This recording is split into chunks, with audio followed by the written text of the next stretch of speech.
আমার পাশাপাশি যারা অভিনয় করতো সবাইকে খুব মিস করছি, বিশেষ করে ময়ূরী,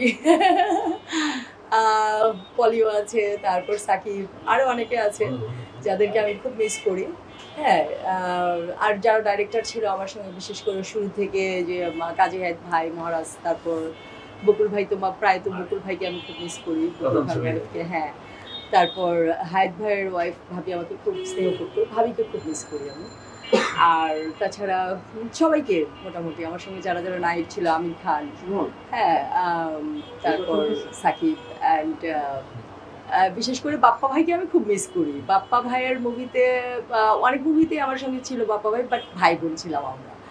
আবার নায়করাজ রাজ্জাক মুভিজে যে আমি কাজ করলাম মরণ নিয়ে খেলা, সেখানেও আমি ভাই বোনটাই নিয়েছি চুজ করে, বিকজ ওখানে ড্রামাগুলো ছিল। তো আমি খুব, হ্যাঁ, না সম্রাট ছিল না, বাপ্পা ভাই ছিল, বাপ্পা ভাই, রত্না, আমি আর মাহফুজ ছিলাম মরণ নিয়ে খেলা।